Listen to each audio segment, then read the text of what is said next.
or rather, I see the member for MacKillop.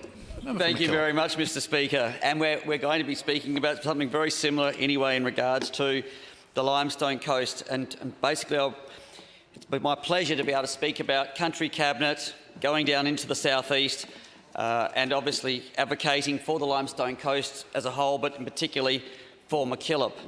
We were very fortunate enough to have the whole Country Cabinet, the ministers from the South Australian Government down there for 2 to 3 days.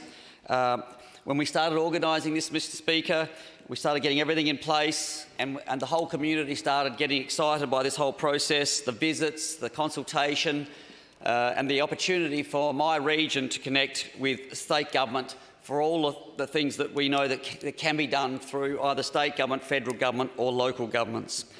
The announcements that followed suit and have also been out there in the major. Obviously, the first one is the mobile telephone towers, the 27 mobile telephone towers for the whole of the Limestone Coast, $27 million worth, a collaborative approach by local government, state government, and yet to be committed yet is the federal government in this process, plus with the telco Telstra, all working together to get these 27 towers covering 2,400 square kilometres, and obviously addressing some major black spots, not all, Mr Speaker, not all the black spots, but a majority of the black spots for the Limestone Coast.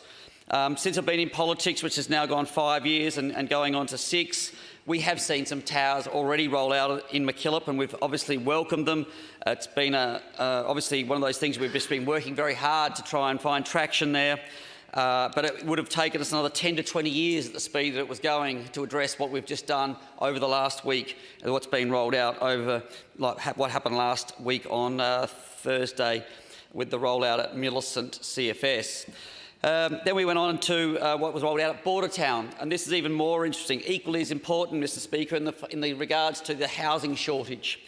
It was by no mistake that we ended up in Bordertown, the Tatiara District Council, and we had the state government there working with the local government to solve this housing shortage, which really is Australia-wide, regionally South Australia-wide, but particularly the Tatiara, because we have evidence, and I heard it from the council, the last council was in power, previous mayor, Graham Excel, we have a new mayor, Liz Goosen, but the issue's been rolling along at least for 20 years in the Tatiara for a shortage of housing, and nothing really has been achieved by this. What's been allocated thus far in Bordertown is $2.7 million on a 5.8 hectare site with 60 homes. This $2.7 million is to help and assist the council with confidence, with development, and in particular 5 of these homes will be built by the South Australian Government with 4 government employees. That could be police, could be nurses, could be teachers, but just in general government employees, which again will take pressure off the private housing market and bring the government back into providing government housing, which hasn't been done since the 1980s.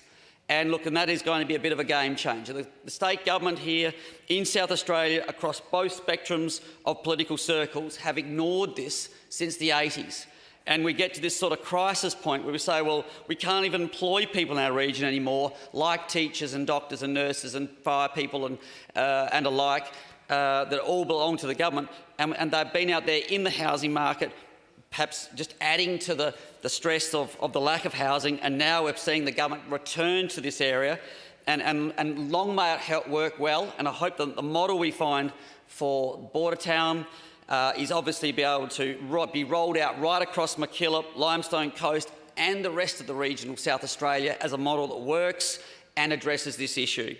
We then also saw, Mr Speaker, the playground at Keith. It's a $1.1 million Don Mosley playground, commonly known as the train park. The kids absolutely love the train. It's an old train from the Monash playground that was rebuilt in the park. The Premier had a bit of a ride on it the other day.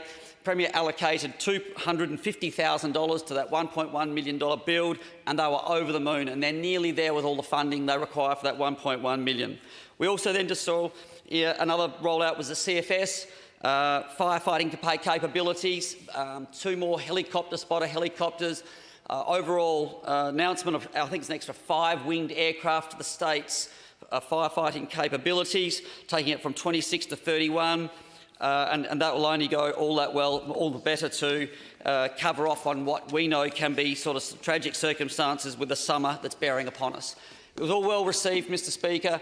The community of and MacKillop really did receive this whole country cabinet well, and I think that we've got a good hearing with all the issues that we know that MacKillop faces, and hopefully into the future we'll see even more.